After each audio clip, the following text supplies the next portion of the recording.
Eu sempre fui diferente da minha irmã. Eu sempre tive um quezinho ali que a minha irmã não tinha. Então, quando começou a atrelar essas coisas do bullying comigo por ser gay, eu falei assim, meu Deus, não quero mais. Não quero ser gay então. Porque se ser gay é passar por tudo isso, não tô afim.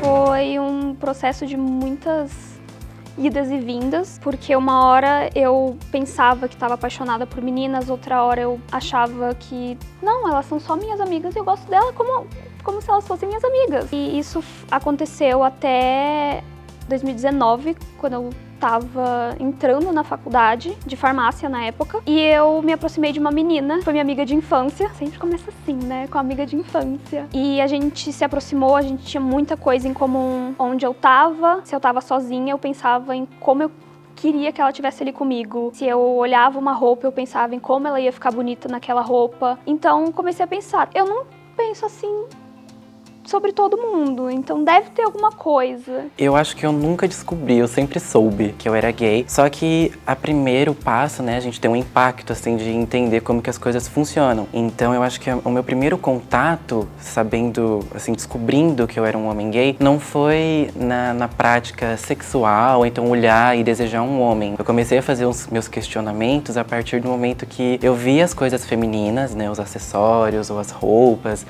a minha mãe, e eu tinha o desejo e eu me sentia que eu queria ser uma mulher. Então, tanto que eu falava assim, ai, será que depois que eu descobri que eu era realmente um homem gay, me passou pela variante, ai, será que na verdade eu sou um homem trans? Mas, na verdade, eu acho que esse meu primeiro contato com esse mundo, né, de saber quem eu sou, foi realmente por essa prática, né, de ver as mulheres, as ações, de fazer o cabelo, de se maquiar, e eu tinha muita vontade. A partir do momento que eu comecei a entender realmente o que era ser um homem gay, que eu era gay, as coisas começaram a fluir de uma forma agora um pouco mais complexa. Atualmente, só a minha mãe da família sabe, e meu irmão, o meu pai e a avós não sabem. A questão com a minha mãe foi mais tranquila, mas também não foi tão bem aceito.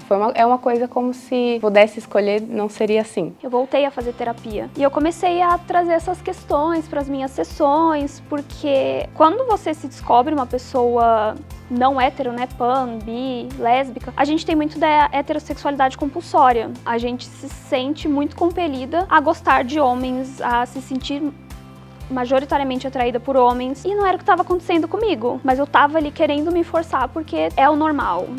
Tem que ser assim. O processo de psicoterapia vai ser muito importante, vai auxiliar muito no que a gente chama de reestruturação cognitiva das pessoas dentro da comunidade LGBT. Quando a gente fala de reestruturação cognitiva, a gente está falando no auxílio no manejo dos pensamentos, das emoções, da expectativa de vida dessas pessoas e também no que a gente fala que são as crenças de cada indivíduo. Crenças são aquelas ideias que a gente vai aprendendo ao longo da vida e tem muita relação com crenças de desvalor, desamparo. Então o processo de psicoterapia ele vai ser um ambiente de muito acolhimento. Eu cresci dentro de um lar cristão, então começa agora a vir a fase mais não de aceitação, mas de tentar se esconder, né? Tipo, de tentar mesclar, maquiar uma coisa que você é, pra tentar ser aceito dentro da sua casa, para você não poder ficar enfrentando. A gente já tenta ser forte todos os dias, então para você dar um pouco de descanso para si próprio e não ficar batendo de frente com a sua mãe, com a sua família, com as pessoas que estão em volta. Então foi um processo bem complicado, tardio,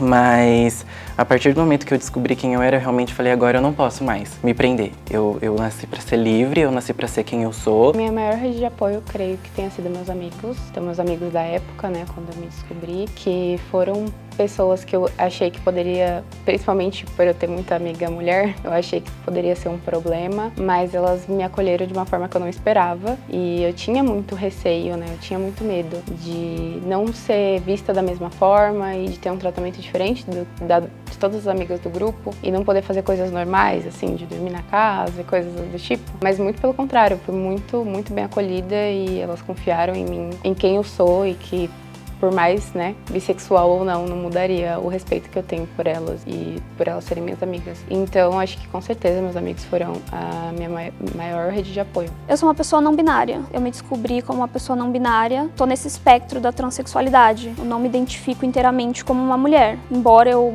me apresente assim para a sociedade, eu use saias, maquiagens, eu não me sinto mulher, mas também estou longe de me sentir um homem. Transexualidade ela é um espectro muito fluido. E a minha questão com essa identidade vem desde a adolescência, porque eu nunca senti que eu me encaixava. Entre uma fila de meninos e uma fila de meninas, eu não sabia qual fila eu entrava. Com os meus amigos, com a minha família, eu digo minha família assim, porque eu considero muito os meus amigos como a minha família. Eu podia ser quem eu era. Então, até a porta de casa, até a página 2, eu podia ser o Vinícius. Eu me arrumava do jeito que eu queria, passava as minhas maquiagens, enfim, todas essas coisas que eu gosto. Mas quando eu chegava dentro de casa, eu já começava a me reprimir. Por exemplo, eu não gostava de ficar falando sobre certos tipos de assunto, aí tentava não ficar fazendo meus trejeitos com a mão, ou então falar algumas gírias que a gente usa dentro da comunidade. Muito vaidosa. Mas eu também sou bem desapegada com o cabelo. Eu nunca alisei, porque depois que eu aceitei a curvatura do meu cabelo, eu me senti, nossa,